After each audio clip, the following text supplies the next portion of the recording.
पिछले भाग में आपने देखा कि कैसे एक साधारण युवक मनहर अपनी मेहनत और प्रतिभा के बल पर सफलता की सीढ़ियां चढ़ता गया।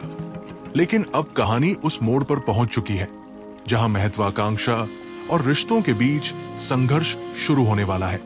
विदेश की चमक दमक, नई दुनिया का आकर्षण और एक ऐसी महिला का प्रवेश जो मनहर की जिंदगी को हमेशा के लिए बदल देगी। क्या मनहर अपने पुराने प्रेम और त्याग को याद रख पाएगा, या फिर वो उस रास्ते पर चल पड़ेगा जहां से वापसी लगभग असंभव होती है? आइए सुनते हैं उन्माद का दूसरा भाग। मनहर को गुप्तचर विभाग में ऊंचा पद मिला। देश के राष्ट्रीय पत्रों ने उसकी तारीफों के पुल बांधे, उसकी तस्वीर छापी और राष्ट्र की ओर से उसे बधाई दी। वो पहला भारतीय था जिसे ये ऊंचा पद प्रदान किया गया था। ब्रिटिश सरकार ने सिद्ध कर दिया था कि उसकी न्याय बुद्धि जातीय अभिमान और द्वेष से उच्चतर है। मनहर और जेनी का विवाह इंग्लैंड में ही हो गया। हनीमून का महीना फ्रांस में गुजरा। वहां से दोनों हिंदुस्तान आए। मनहर का दफ्तर बंबई में था। वही दोनों एक होटल में रहने लगे। मनहर को गुप्त अभियोग की खोज के लिए अक्सर दौरे करने पड़ते थे। कभी कश्मीर, कभी मद्रास, कभी रंगून। जेनी इन यात्राओं में बराबर उसके साथ रहती। नित्य नए दृश्य थे, नए विनोद, नए उल्लास। उसकी नवीनता प्रिय प्रकृति के लिए आनंद का इससे अच्छा और क्या सामान हो सकता था। मनहर का रहन सहन तो विदेशी था ही, घर वालों से भी उसका संबंध विच्छेद हो गया था। वागेश्वरी के पत्रों का उत्तर देना तो दूर रहा, वो उन्हें खोलकर पढ़ता भी नहीं था। भारत में हमेशा उसे ये शंका बनी रहती थी कि कहीं घर वालों को उसका पता न चल जाए। जेनी से वो अपनी यथार्थ स्थिति को छुपाए रखना चाहता था। उसने घर वालों को आने की सूचना तक न दी थी। यहां तक कि वो हिंदुस्तानियों से बहुत कम मिलता था। उसके मित्र अधिकांश पुलिस और फौज के अफसर थे, वही उसके मेहमान होते। वाक्चतुर जेनी सम्मोहन कला में सिद्धहस्त थी। पुरुषों के प्रेम से खेलना उसकी सबसे अमोदमय क्रीड़ा थी। जलाती थी, रिझाती थी, और मनहर भी उसकी कपटलीला का शिकार बना रहता था। उसे वो हमेशा भूल भुलैया मां रखती। कभी इतना निकट की छाती पर सवार, न कभी इतना दूर की योजन का अंतरक भी निष्ठुर और कठोर, और कभी प्रेम विह्वल और व्यग्र। एक रहस्य था जिसे वो कभी समझता था और कभी हैरान रह जाता था। इस तरह 2 वर्ष बीत गए और मनहर और जेनी कोन की 2 भुजाओं की भांति एक दूसरे से दूर होते गए। मनहर इस भावना को हृदय से न निकाल सकता था कि जेनी का मेरे प्रति एक विशेष कर्तव्य है। वो चाहे उसकी संकीर्णता हो या कुल मर्यादा का असर का इव जेनी को पाबंद देखना चाहता था।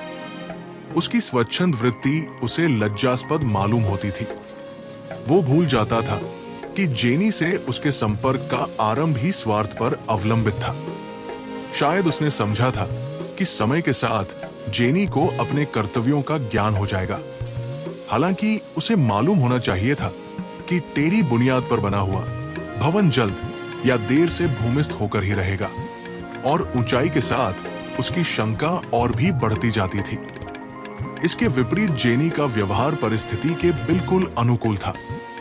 उसने मनहर को विनोदमय तथा विलासमय जीवन का एक साधन समझा था, और उसी विचार पर वो अब तक स्थित थी। इस व्यक्ति को वो मन में पति का स्थान नहीं दे सकती थी। पाषाण प्रतिमा को वो अपना देवता न बना सकती थी।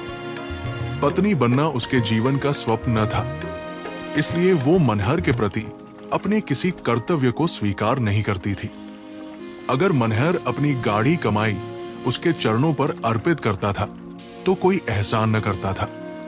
मनहर उसका बनाया हुआ पुतला, उसी का लगाया हुआ वृक्ष था। उसकी छाया और उसके पल का भोग करना वो अपना अधिकार समझती थी।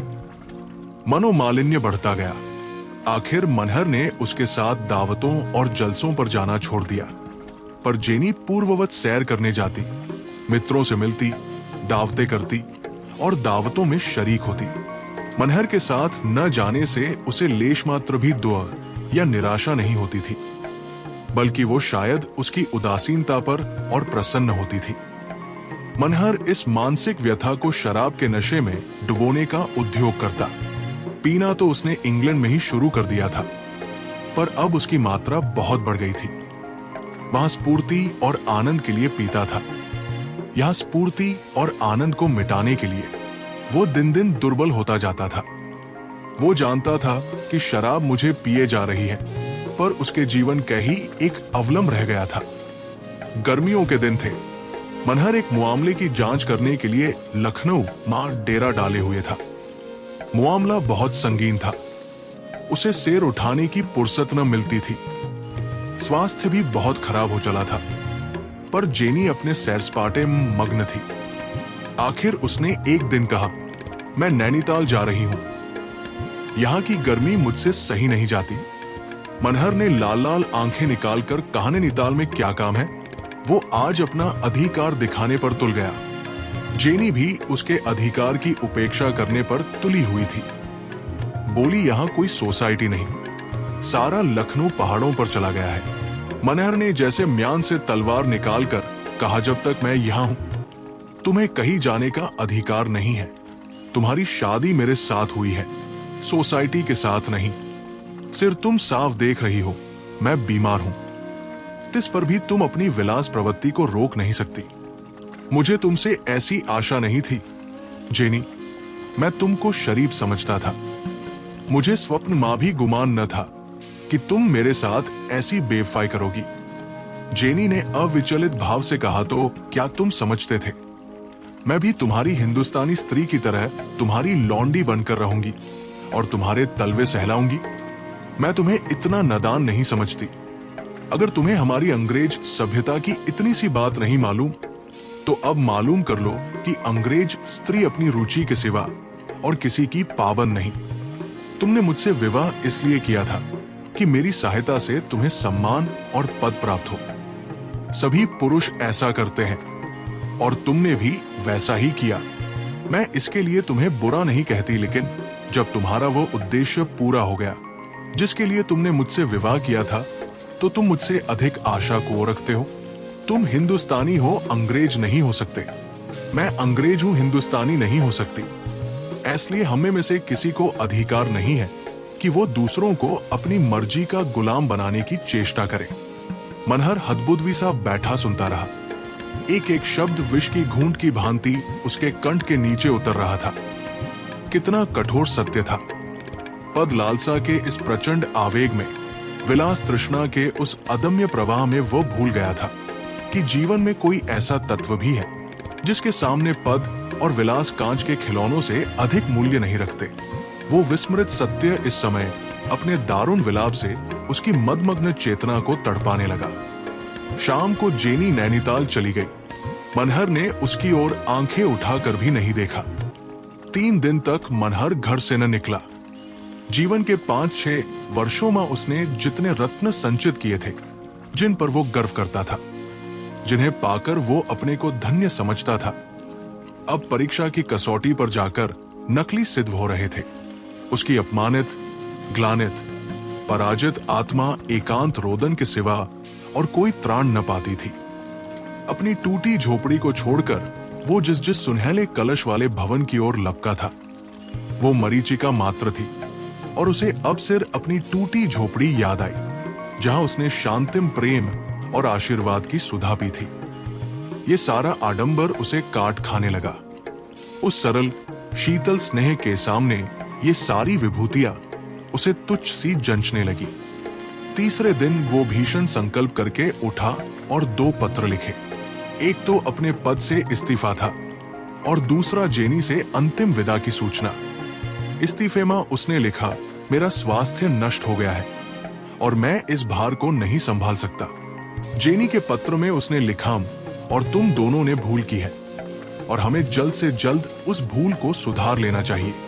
मैं तुम्हें सारे बंधनों से मुक्त करता हूं, तुम भी मुझे मुक्त कर दो।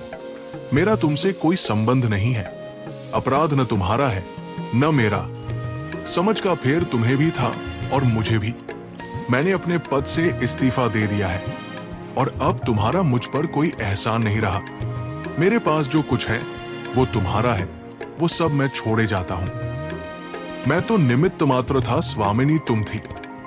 उस सभ्यता को दूर से ही सलाम है जो विनोद और विलास के सामने किसी बंधन को स्वीकार नहीं करती। उसने खुद जाकर दोनों की रजिस्ट्री कराई और उत्तर का इंतजार किए बिना ही वहां से चलने को तैयार हो गया।